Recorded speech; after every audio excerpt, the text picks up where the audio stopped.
Welcome to the Jim Masters Show, Celebrity Conversations, everyone. It is truly my privilege and honor to welcome a music legend and icon, the King of Romance, is joining us here on the Jim Masters Show. I know everybody's been excited about this. The one and only Engelbert Humperdinck is here. And boy, are we excited to celebrate his career, which has spanned over 50 years. Engelbert has generated sales in excess of 140 million records, including 64 gold albums, 35 platinum, 4 Grammy nominations, Golden Globe, stars on the Hollywood Walk of Fame, Las Vegas Walk of Fame. He has performed for the Queen 4 times, several presidents, many heads of state. He's recorded everything from the most romantic ballads to movie theme songs, disco, rock, and even gospel.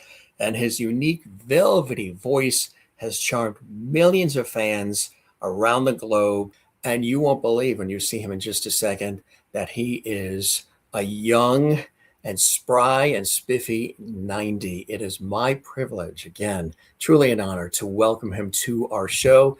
Here he is coming to us from his beautiful home in Los Angeles, Engelbert Humperdinck. Engelbert, How are you? welcome to the show, my friend. Nice to be talking with you, Jim. Oh, it is a real privilege. And you've got a beautiful view outside that gorgeous window, huh?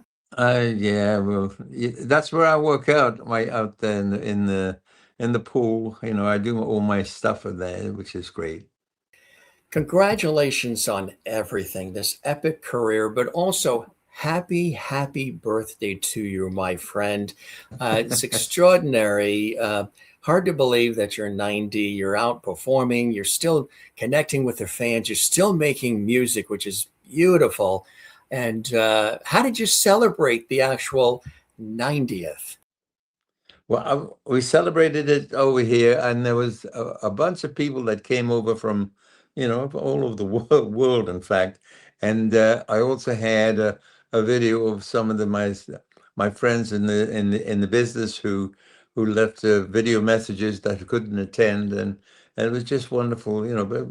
But quite a few people. It was packed. The place was packed, and we had a wonderful time. It's also, I think, was it just yesterday that it is your daughter's birthday as well? Yeah, my daughter was here. Yeah, I called her up and wished her and sang happy birthday to her on the phone, and I really I love her because she's been very instrumental in my career as well. She helped me out on certain things, especially with social media. Oh, You know, yes. the younger people know more about it than I do, so I let her handle that side of it. Absolutely. It's great to keep it all in the family. And happy birthday and more blessings to your wonderful daughter as well, Engelbert. As I mentioned, extraordinary music legend and loved by fans near and far for decades now. And you've continued to provide so much great inspiration and great music and great feelings and great vibes, which I think is something that has been a trademark of yours for so many years. Going back just a little bit here in time, born Arnold George Dorsey, and tell us about how Engelbert Humperdinck, the name and the persona, developed Uh, early on. it's 15. It's almost 60 years since I changed it, mind you, and I didn't personally change it. It was done by my manager at that particular time. His name was Gordon Mills, and Gordon was creating a stable of artists, and he got uh, what's his name? Tom. He got Tom Jones, and he got Gilbert O'Sullivan and myself. And it was a stable of British music, and I had the name Arnold. I had the name Jerry Dorsey at the time, and he says he took a record to the record company with Jerry Dorsey on it, and they turned it down. He said, and I was in my early 20s, and he said, and this guy's all hat, because I'd been in the business, for a bit more before I was Engelbert Humperdinck. And so he changed it to this incredible name, Engelbert Humperdinck, which really got noticed, and people started to talk about it, and they couldn't pronounce it, and some people called me Humpy, Humperdinck. Uh, I tell you what, Dean Martin used to call me Humpy, Bumpy, Lumpy, Dumpy. That's for one thing, and the pumpernickel. It was all went crazy. The people trying to mention the name, but they were still trying to talk. They were still talking to about my name, so I didn't mind that. So I think you finally once they got said it, and everybody knows how to pronounce it, and how to I'm very pronounce. excited about that. I think you said you can call me all these different things, just don't call me Dink, right? Yeah, You were born in Madras, and that's British India too, which is a beautiful, beautiful place, my friend. Tell us about growing up there and the opportunity before actually going to the UK proper. As a little child, we have this fabulous photo. This is Engelbert Humperdinck, folks. that's me. Unbelievable. Uh, you still got those rosy cheeks, my friend. Some wonderful memories, huh? Yes, and that picture you just showed, that was an 11 3/4 pound baby, mind you. And my poor mom, she had 10 children. And I spent the first 10 years of my life in a tropical world, of course, in Madras, India, and which is now Chennai. And it was just an amazing time because as children, we had so much wonderful weather to live in. It was always lovely and sunny and hot and beautiful trees with fruit on it, and we had a playground which was big, built with covered in sea sand, and it got seesaws and swings and everything like that. My father really gave us a good upbringing, and he was serving in the army, and he gave us a good life, a great life, and I remember it very well. The growing up in a country like that was just unbelievable, unbelievable. I think we have another wonderful photo here too. It looks like you with the But some of family. yes, that's the three boys at the back. That's me and my other brother Erwin, and my eldest brother Arthur in the middle, who is 101 years old. Wow, God bless him. Yeah, at to this day, right? Yeah, Wow, and longevity. my dear old mom, she had the 10 kids to bring up, and she had quite a chore. I tell you that. But Yes. I have to tell you, between my father and my mother, they they raised us very very well. Well, was there music in the family, Engelbert? Where did the Actually, it was my inspiration? mother. My The mother played mother. violin, and she had a kind of an operatic voice. She wasn't professional, but she could really sing. And when she sang, she used to make the windows rattle and the chandeliers, you know, uh, shake, that sort of thing. And I got my power from my voice from her, I think, and my musical ability. Saxophone came into your life early?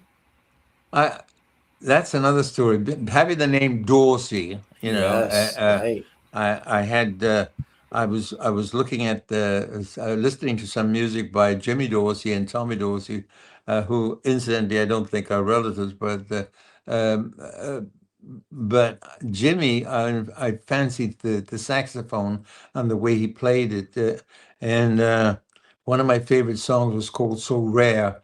And I thought it would be nice and rare if I started doing the same thing. But so I took lessons when I was about 11 years old when I arrived when I was in England, and I took it for about 4 years, and but I don't think it was enough. I was only doing like half an hour a week, and it wasn't enough to make me an accomplished musician. So fortunately for me, at 17 years old, I went into a little club in England, in Leicester, and everybody was singing, and I got up and I sang, and everybody went crazy. They would gathered around me and say, "Who's your agent? Who's your agent?" I said, "I'm not even in show business," and so. That prompted me to bring this instrument out rather than the saxophone. So I put the sax down and I started singing. And fortunately for me, I chose the right vocation. Unfortunately for everybody around the world. Yeah. But even before that, you started doing impressions, right? And you had a Oh wonderful yeah. friendship with Jerry Lewis, and he said you do him better than he does himself. Well, I always admired people with a multi-talent. The people like Sammy Davis Jr., who was and including Jerry. I did a great impression of Jerry, and that's one of the reasons I changed my name to Jerry. Because when I was in my before in my teens, I used to watch the Dean Martin or listen to Gene Martin and Jerry Lewis on the radio, and I like this. I like Dean's singing and his sense of humor, and of course, I liked Jerry's slapstick comedy type of thing. And he was very talented, and I decided to try an impression of him and Dean, and that's how I started the impression because I had no hit records, so I had to do something else. So I learned how to do impressions, and I did them not bad, Yeah. Hey, lady. You Ah, probably, yeah, that's one of his favorite lines. Hey, lady. You who's also had that? a Jerry Lewis, yeah, Oh, right? Jay. And that photo goes back a ways here too, He right? said he said that I did the best impression of him. Right. He told me that. You did Jerry Lewis better than Jerry did himself. You also had a wonderful friendship with another music icon, and these words icon and legend are not thrown around, just very liberally, because you are that, and somebody else too that you had a wonderful friendship with as well in that club, the wonderful Elvis Presley. Tell us about knowing Elvis. Well, that was one of the first pictures of the first time I ever met him because he came to see me at in Las Vegas in my show, and he came backstage and after the by the way it took me when I introduced him in the audience, it took me 10 minutes to quieten down that audience. It was just an amazing thing. He stood up and he opened up his cape, and it was just the audience was absolutely berserk. So I had to, in the end, I said, Elvis, this is my show. So anyway, they all quieted down, and I brought out one of my big guns, which of course means one of my big hits, and the audience went quiet again. Thank God.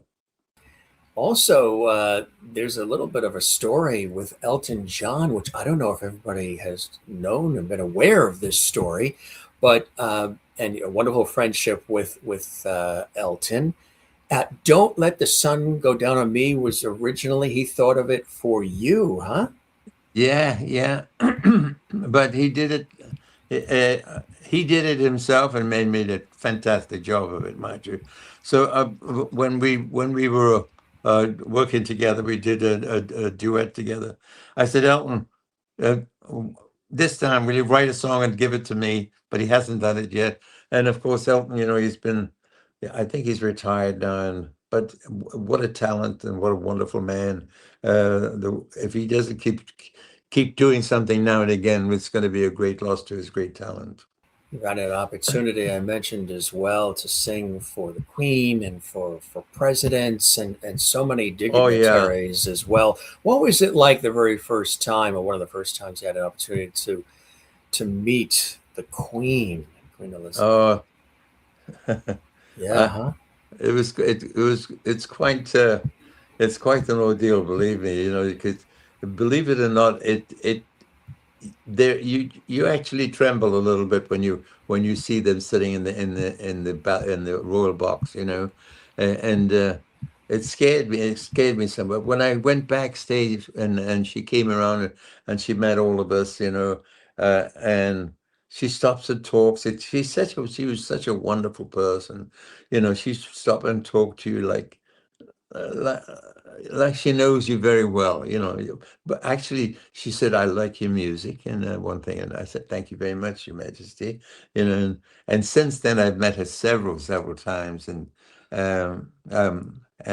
she's always been very nice to me and acknowledged me in a nice way. which is so beautiful. Great memories too I've not of met the her. king yet. Not the king yet. I've not met the king yet. I have met Charles. I met King Charles. I've not met. Um, Let me see. Yeah, I haven't met the two King Charles, and I haven't met Prince Harry. Harry or Um, William? Have you met William uh, and Kate? uh, Pardon me. Have you met Prince William and Kate? I haven't met Prince William, no, but I have met Princess Anne, and I met the one that died earlier. Oh, Uh, Diana. Pardon me, not Diana. Diana. I never met Diana. I Diana. met the other princess, the other sister. Mm, Um, wow. It's quite an honor just to meet any of these incredible people. And in addition to the people that you've had the honor of meeting and who've shared their love of your music and your talent, Engelbert, you've had an opportunity to yeah. work with so many extraordinary talent as well. And I know there's several people that you've always admired, one of them being Nat King Cole, right? Oh yeah, yeah. Nat King Cole. I started very early because when I started to sing, you know, you look for somebody to emulate and somebody to learn from, you know, and steal a little bit of their thunder. I think, and that's what I did. I still, I thought I could. You know, he took a song and caressed it and made it so romantic and uh, easy listening, you know. And so I decided to follow a Nat King Cole. I really did. And uh, people like him and Dean, of course. Uh, and there was a singer in England called Frankie Vaughan, which whom I dearly loved. And we became friends later on when I became somebody. And it was just wonderful to know that the people, when I was a little looking at the people on screen and then actually meeting them, it's just an amazing part of a person's life. Like for instance, when I first met Elvis and I first met big stars like Cary Grant and you know Edward G. Robinson and people, you know, like Jerry Lewis and Sammy Davis Jr., all those wonderful people that I've admired in the past. I really got to meet them and associate with them, you know, socialize with them. And it's just you can't, sometimes you have to say, I'm a lucky person, you know, to be able to have done that. Because when I watch, as a matter of fact, I was watching Sammy last night on my phone, you know, and he was doing his dance routines and showing people. That Unbelievable. guy could dance, he could sing, he could play trumpet, he could play the drums, he was a mimic, you know. He just did everything, and uh, he did make a worldly name for himself, which was just amazing, you He know. did. Absolutely. For many years, you lived in the beautiful Jane Mansfield mansion, right? Pardon? You lived in Jane Mansfield's house, her wonderful Yeah, mansion. Yeah. I bought her house. Yeah, as a matter of Yeah. fact, when I met Jane, it was in England. She was doing a show over there, and I happened to ask her if I could get tickets to go see her cabaret show, and I went there and I sat in the audience and she performed and she performed very well because she came over to my table and she sat on my lap. It was that sort of a show, you know, and and later on when the show was over and we met and we had dinner together uh, and she invited me to come to the Pink Palace. She said, please come, you must visit my home in LA. It's called the Pink Palace. And um, she gave me her number and everything. And I was and about 2 weeks later, I was driving down the Bayswater Road in London, and I had my radio on, and I heard the bad news that she'd been killed in a car accident. I mean, I had to pull over, and the shock was terrible for me because I thought I was going to be able to meet her in her home, but it didn't happen. So when the home came up for sale, there was a real estate lady in Las Vegas who actually showed me the property in pictures, and I bought it sight unseen just by looking at the picture. I never saw this house, and she was in it for 8 years, but I was in it for 29. And did you But it was feel her still Jane Mansfield's presence? house. It was still her house. Did you feel her Yeah. presence around you? Oh yeah, I did. Yeah, You I did. did. Yeah. I smelled her perfume as well. It's funny, but people hard to believe, but actually saw her. I saw her. Not only me, but a lot of my family did this at the same time. But I saw her more than normal. And at one time, I even felt her come into the bedroom and sit on the bed while we were sleeping, and I felt the bed go down and smell the perfume. And I said, "Welcome, Jane," and I didn't want to wake my wife, but because I didn't want that thing to frighten anybody, So, Exactly. but I did manage to see her, That's and the house amazing. was beautiful. It was a magnificent home, and of course I stayed in it for 29. My kids grew up in it, and they went to the schools, nearby. As a matter of fact, my daughter went to the same school as Mariska Hargitay, who's got a big TV show, and I know Mariska very well too. That's Uh, so and, wonderful. mm, So many people in your life that you've been blessed to know, and for them to be blessed to know you as well, and so much music over the years, incredible music too, and hit after hit after hit. A Man Without Love, again, that one was fantastic, and people still love and reference that you know what happened with today. that song? You know what happened with that song, "Man Without Love"? Yeah, It share it. it went Yeah. into it went into a show called Moon Knight, a Marvel show, Disney show, and uh, it was watched by them. The particular show was Moon Knight was watched by a lot of the younger people, and uh, and of course it went from nowhere back into the charts at number one in Spotify. And it was just amazing. 2 million, 500,000 views. And it was just incredible. And the young faces were turning up into my audience, trying to find out, wanted to find out what an Engelbert Humperdinck looked like. And I guess we got a brand new following from that particular song. Right, of course. I got to throw in too quickly. You have been surrounded by incredible musicians and Hmm. arrangers because the instrumentation on your albums is spectacular. One of my favorites, I know people love this kind of Hush, and there's, of course, Release Me, and so many other incredible greats. But Take My Heart is a fantastic. Take my da-na-na-na-na-na. That's a great Which one? song. Take My Heart.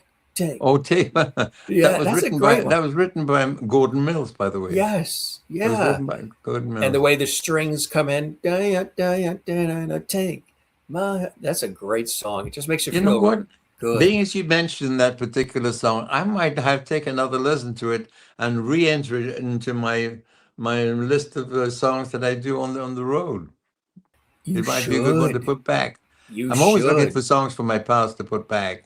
It's a great one. And well, of course, Release Me is the classic, the biggie. Yeah. Yeah, and other people have, of course, recorded it, but this really became a blockbuster for you. Tell us about how this came along. And again, another extraordinary knock it out of the park performance. It came into my life when I was sharing the apartment with Gordon Mills, and he started to manage Tom Jones at that particular time, and he was looking for a song for me, and he played me this song called "Release Me," and it was a soprano sax version of it, and just a sax version, and I just love the melody. I said, Gordon, let's find the lyric to this song and do something with it. So we found out that it was recorded by Esther Phillips, who did an R&B version on it, and Ray Price, who had a big number one with it. But and then when I recorded it, Ray Price was still singing it in his show, and he said, this is what I found out. He said this song belonged to me, but until Engelbert Humperdinck came along, he said, but I'm still going to do it in my show, my way, you know. So he always mentioned me with the song, and of course, it gave me a great deal of publicity, and the song got even bigger and bigger, you know. And it's to this day, it's just an unbelievable karaoke favorite, and everybody who wants to sing starts off by singing some of my songs on karaoke. Oh yeah. There Goes Yeah. My Everything is another Oh, classic. yeah, yeah. I mean, if anybody has Les those bicyclettes albums, about size. right, Yeah. right. Quando. I mean, hit after hit after hit. All of the songs are fantastic, and I encourage folks, anybody listening who doesn't have Engelbert Humperdinck's music in their collection, you should get it because you're going to feel real good. And those of you who have the LPs that they've played 100 times over that are scratched up now, you can Yeah. get, the CDs and all the rest. But again, more of these wonderful opportunities that you have had. Christmas music, too. I've got to tell you, we have all of your Christmas music in our collection. You have a wonderful way of taking the Christmas melodies and Yeah. turning them into some really beautiful, beautiful things for the holidays. Do you enjoy singing the Christmas songs? I do it. I do it on a yearly basis. I go out and do a few Christmas shows, you know, and I think the funny thing is it helps me to celebrate Christmas the way it should be, you know, celebrated because I don't have at the moment, you know, my children have all left home and there's nobody there, and unfortunately I lost my wife and so you know it helps me. It helps me a great deal. You mentioned your That's my beautiful wife. that's my baby. Yes, Patricia, and you sing everywhere I go, which does not leave a dry eye in the house. Yeah. And it really is the love affair that the two of you had, and you still have. She's in your heart. She'll always be with you, Engelbert. But such a beautiful, beautiful love story and a source of inspiration. Uh, for those who obviously didn't have the pleasure of meeting her, how would you describe her? What was she like as the love of your life? Uh, she's the backbone. She was backbone to my whole life, I think, you know, because uh, she started with me when you know, when I was nobody, and I used to play the little clubs, and she'd be sitting in the seat beside me in the car on the way, and I'd be singing the lyrics, and I said, oh, "Have I got the lyrics right, Danny?" You know, and she'd say, "Okay, no, okay, you made a mistake here, and go back here." And so she was instrumental in the early years, and when I really made it in the industry and got a family. Used to be able to. I used to have to leave home for about 3 months at a time, you know, and she raised the children by herself, and I did an amazing job. And her hobbies were gardening. She loved gardening. Excuse me. And my, my home in England, which still stands there, has a beautiful garden, and it was all created by her. You know, we have about 25 acres of it. Some of it fields and some of it garden. You know, it's like a farm. 20 stable. It has 20 stables and all kinds of one lovely goodies. You know, I've got an English pub there and on my land. You know, and it was a wonderful place for the kids to grow up.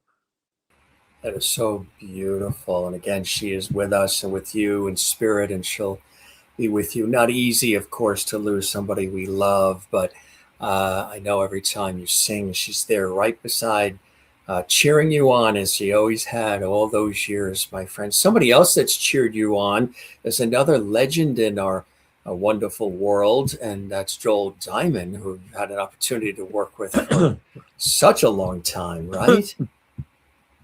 Yeah, we've had a great relationship. Joe wrote many hits into my world.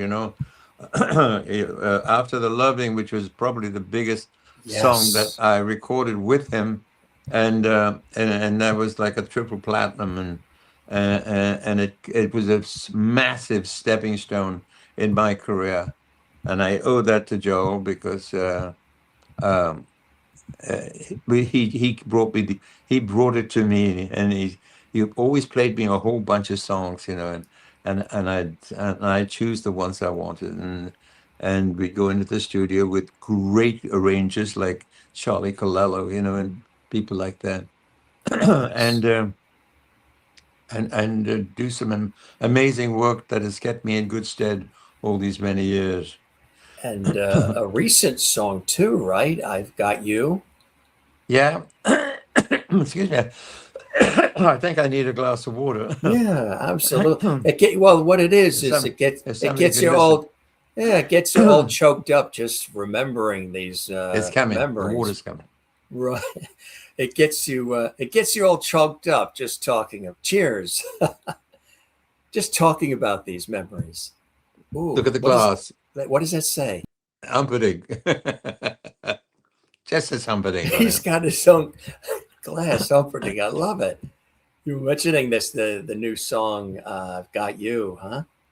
Yeah. Well, I got you struck me right from as soon as he played it. As a matter of fact, I said we were talking and we were having a meal together, and we said, it's about time we put that magic together again, the same of After the Loving Magic and This Moment in Time, and all those wonderful songs that we did in the past.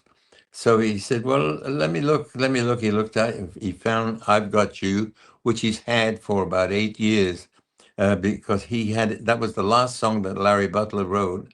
And as a matter of fact, he's got a voice message on it saying, Joel, this is probably one of the best songs I've ever written in my life. Probably the best song I've ever written in my life. And so Joe gave me that particular song, and I recorded it, and I certainly have done it justice in what Larry would have liked it to have been like. Absolutely. It is a spectacular song, folks. I encourage you to seek that out as well. And sort of hot off the presses, there's a new album too, and you're on a motorcycle. You're styling and Oh yeah, profiling yeah. faithfully, right? That's good. Congratulations. Yeah, that's with Cleopatra Records, and Yeah, uh, it's it's got some great songs on there, and his songs of the '80s, and I've took one song of each big band, and like off Journey, of Cars, of Kiss, and uh, uh, uh, uh, Aerosmith, and did it my way, and I hope that. It's going to be a big success. And there's some great musicians on it who volunteered to come on and be a guest on the album. People who are in the album, or some of them weren't in the album. They've come on and guest be played on it. So congratulations on that. That's fantastic, my friend. It really is. You've been doing this for decades. You've been entertaining us, bringing us such joy yeah. and incredible music. What are some of those blessings and joys in your life that keep you doing it? You're out there, you're in the studio, you're on stage, you're constantly connecting and staying, linked to your fans and supporters. Tell us about the blessings and joys that keep you doing it, Engelbert. There's no better feeling. There's no better feeling than walking on stage and I I I call myself a thespian of song. So when I'm singing, I act the part. It's not acting really. It's reality coming through. But I give my all, and I read the lyrics a little differently now, especially since I lost my wife, and uh, and it comes out more sincere, and I'm a ballad singer, and I love singing ballads. There's nothing like a good romantic ballad, to touch the heart, and it makes people puts people together. It's amazing how many people have said to me, "Do you know, I got married to your music. I got engaged to your music. I did this, I did that. I was dancing to your song, The Last Waltz, and I fell in love with the part that I was dancing with, and we're still together now. 50 years now, and we're still together. And I feel responsible for putting people together. That's rather lovely, isn't it?" It is absolutely lovely, and you're still doing it, my friend. You've been on this incredible The Legend Continues Engelbert Humperdinck tour, celebrating your 90th year here on the planet with all of us. And even during the pandemic time, you did Engelbert Humperdinck live, staying connected with the super fans, which I think is really spectacular. And again, you've been doing this for the good of all of us and bringing us such joy, my friend, all these years. If there's any kind of legacy as your legacy continues, what would Mm. you hope that would be, Engelbert? Your Well, my legacy. legacy, my legacy is my music, and music is timeless, and I listen to radio, and I watch on my phone, and I see the people who've been in the past who have had massive hits, and they're still being viewed by the living, and that's just a wonderful. That's the kind of legacy I want to leave behind. I want to leave a good taste in my career behind. And you're also connecting with a lot of younger fans who are discovering your music for the first time, too. Yeah. And that's quite amazing, isn't it? It sure is. It sure is. And I mean, since Man Without Love, it seems to it's triggered something off, and it's so nice. It's so nice to know that people are now not worried about an age. They're worried about the music, and that's all that counts. And as far as I'm concerned, and but I try to stay as young as possible all the time. What do you I I do? You look amazing. You sound amazing. What's the I, secret? I Is I'm it that water in that Humperdinck It's glass? that it's I work out in the pool, all the day. I do all my martial art moves in the pool, underwater, which is makes it even more effective when you do it on terra firma, and that's how I stay alive and keep going and keep myself as fit as possible, so that the audience can see me in a respectable way. As they have all these years. You are extraordinary. And I thank you so much for the time, Engelbert. I know you're very busy. You have a lot going on. Once again, happy birthday to you Thank you so much. and to your Thank you. daughter as well.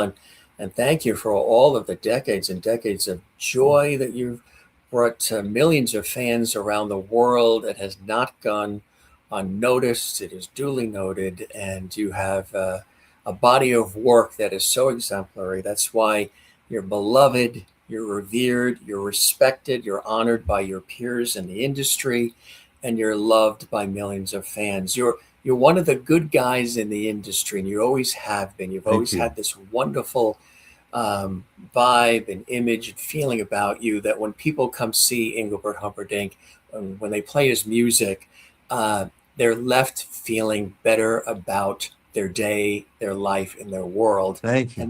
And you hope to accomplish that every time, right? Thank you. Thank you for You mentioning my album and my single. My single's in the charts, by the way.